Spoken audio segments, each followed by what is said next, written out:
যা গরম পড়েছে তাতে দুপুরবেলা তাপমাত্রা আরও বেশি, খাবার খেতে সত্যি ইচ্ছে হচ্ছিল না। আবার একদিকে আমরা বাঙালি, মানে খাবার পাতে 3 বেলার মধ্যে যে কোনো একবেলা যে কোনো প্রকারের মাছ হলে চলবে, সেটা যদি দুপুরবেলা হয় তাহলে খুব ভালো হয়। তাই সব কিছু মাথায় রেখে সর্ষে ও পোস্ত বাটা দিয়ে খুব সহজভাবে রান্না করেছিলাম তেলাপিয়া ও বাটা মাছ।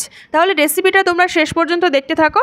আর ছোট্ট অনুরোধ, ভিডিওটা ভালো লাগলে লাইক আর সাবস্ক্রাইব করতে যেন একদম ভুলো না। এখানে আমি ছোট সাইজের তেলাপিয়া ও বাটা মাছ নিয়েছি আর মাছগুলোকে কেটে পরিষ্কার করে ধুয়ে নিয়েছি।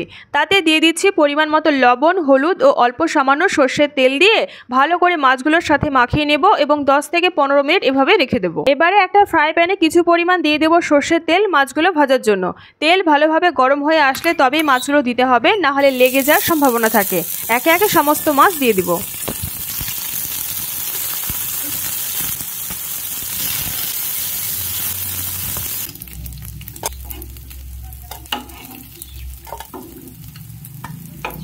মাছগুলোকে বেশ লাল করে ভেজে নিতে হবে। মাছের ঝোলটা আলু বেগুন দিয়েই বানাবো, তাই আগের থেকে সবজিগুলো কেটে রেখেছিলাম।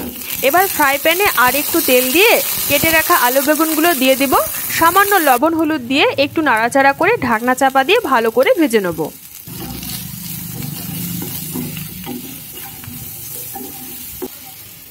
সবজিগুলো ভাজা হয়ে গিয়েছে, এবার দিয়ে দেব 2টো চেরা কাঁচা লঙ্কা, কিছু 5 ফোড়ন,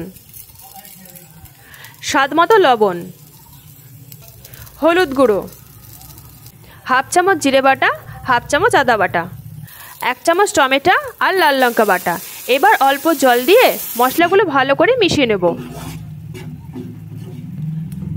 তারপর দিব 1 চামচ পোস্ত আর 2টো কাঁচা লঙ্কা বাটা। এবার একটু সময় নিয়ে মশলাটা ভালো করে কষিয়ে নেব। মশলাটা ভালোভাবে কষানো হয়ে গিয়েছে, এবার সর্ষে বাটা দিয়ে দেব। সর্ষে বাটাটা আমি ছাঁকনির সাহায্যে ছেঁকে দেব, তাহলে মশলাটা দেখতে সুন্দর লাগবে। দিয়ে দেব অল্প গরম জল। সর্ষে বাটা দেওয়ার পর কিন্তু ঝোলটা বেশি ফুটতে দেওয়া যাবে না, তাহলে মাছের ঝোল তেতো হয়ে যেতে পারে। অল্প পরিমাণ চিনি দিয়ে দেব।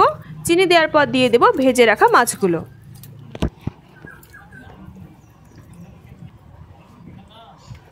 সবার শেষে নামানোর আগে 2টো কাঁচা লঙ্কা ফাটিয়ে দিয়ে দেব আর দেব 1 চামচ সর্ষের তেল।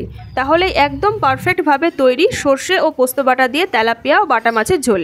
গরমের দিনে দুপুরবেলা খাবার পাতে ভাতের সাথে জমে যাবে এই রেসিপি।